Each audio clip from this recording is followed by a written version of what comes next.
नमस्कार दोस्तों, उज्जैन में महाकाल ज्योतिर्लिंग मंदिर की 10 खास बातें। यदि आप मध्य प्रदेश की तीर्थ नगरी उज्जैन में पुण्य शिला शिप्रा तट के निकट स्थित 6ठी शताब्दी ईसा पूर्व में निर्मित 12 ज्योतिर्लिंगों में से एक बाबा महाकालेश्वर के दर्शन करने जा रहे हैं तो कुछ जरूरी 10 बातें अवश्य जान लें। भस्म आरती। कालों के काल महाकाल की यहाँ प्रतिदिन सुबह भस्म आरती होती है। इस आरती की खासियत यह है कि इसमें ताज़ा मुर्दे की भस्म से भगवान महाकाल का श्रृंगार किया जाता है। इस आरती में शामिल होने के लिए पहले से बुकिंग की जाती है।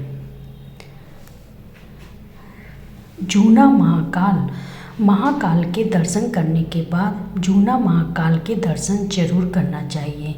यह महाकाल प्रांगण में ही स्थित है। 3 महाकाल विराजमान हैं उज्जैन में 3.5 काल विराजमान हैं। महाकाल, काल भैरव, गढ़कालिका और अर्धकाल भैरव। यदि महाकाल बाबा और जना महाकाल बाबा के दर्शन कर लिए हैं तो यहाँ के दर्शन भी जरूर करें। ज्योतिर्लिंगों में सबसे खास 12 ज्योतिर्लिंगों में से महाकाल की एकमात्र सर्वोत्तम शिवलिंग है। कहते हैं कि आकाशे तारंक लिंगम पाताले हटकेश्वरम भूलोके च महाकालो लिंगगत्रय नमोस्तु ते।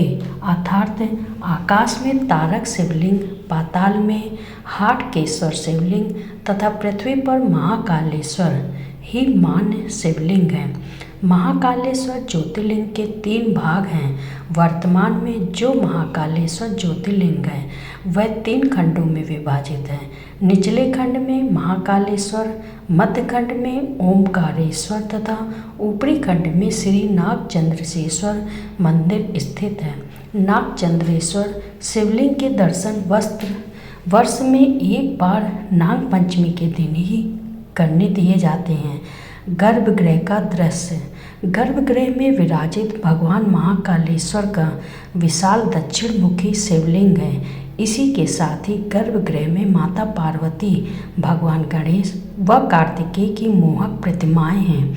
गर्भगृह में नंदी दीप स्थापित हैं जो सदैव प्रज्वलित होता रहता है।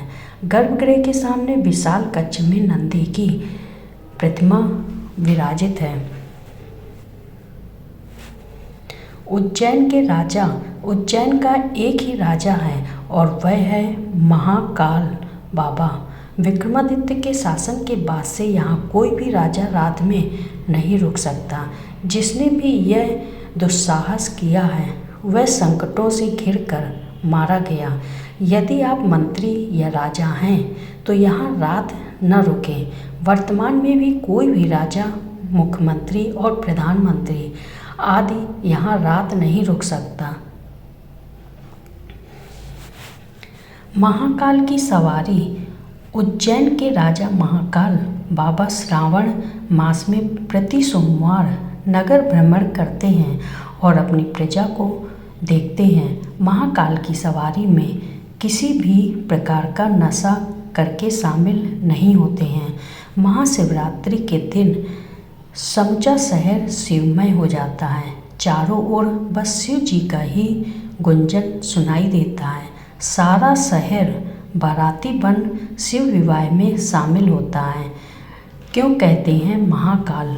काल के 2 अर्थ होते हैं, एक समय और दूसरा मृत्यु। महाकाल को महाकाल इसलिए कहा जाता है कि प्राचीन समय में यहीं से संपूर्ण विश्व का मानक समय निर्धारित होता था। इसीलिए इस ज्योतिर्लिंग का नाम महाकालेश्वर रखा गया। हालांकि महाकाल कहने का संबंध पौराणिक मान्यता से भी जुड़ा हुआ है।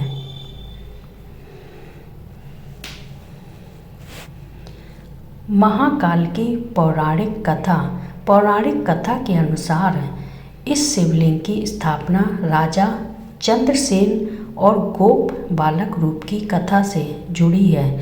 कथा से हनुमान जी का संबंध भी जुड़ा हुआ है।